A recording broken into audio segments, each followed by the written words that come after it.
Shockingly, about 40% of the world's population live in countries where they don't have the freedom to choose their religion, change their religion, to worship in community, or even to speak freely about their faith. In over 50 countries around the world, men and women are routinely arrested, imprisoned, and sometimes even killed for simply living out their faith. ADF International created the Global Religious Freedom Team in 2018 in response to the growing efforts of authoritarian regimes to stamp out Christianity and other minority religions. In Turkey, we have seen over the past few years the government systematically drive out missionaries from the country. In Nigeria, we are seeing an increasing number of Christian girls be forcibly abducted and converted to Islam. And in Algeria, we have been fighting the government's continuous closure of churches across the country. When we started this work, we reached out to all of our contacts on the ground in countries where the persecution is most severe. And what we heard from them is that there were coordinated efforts to raise awareness of the persecution, and there were coordinated efforts for humanitarian assistance.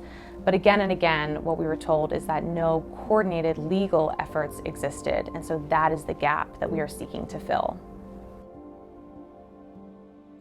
Our vision is to build up an alliance of lawyers in every country where persecution is severe and where legal remedies are viable in order to help those who are being persecuted through the legal system. Increasingly, we are able to be the bridge between those who are persecuted on the ground, the lawyers who are representing them, and the individuals in governments and the international institutions who hold the keys to power and influence. And we're able to do this in large part because of our strategically positioned offices around the globe.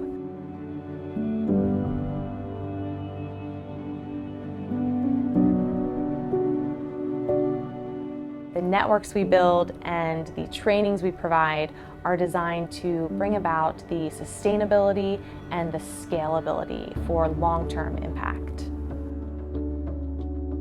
We are seeing that our strategy transcends borders and it transcends cultures. And we recently saw this when a pastor in Vietnam who had been imprisoned for 4 years was finally released.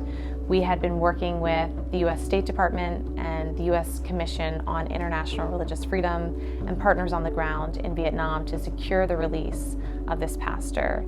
And we were able to get a member of the U.S. Congress to officially adopt this pastor and to advocate for his release at the highest levels. And it was at the height of this advocacy that the government finally released him. Soon after his release, he became the head of his diocese in Vietnam. And so we're seeing again and again that this work has a catalytic impact.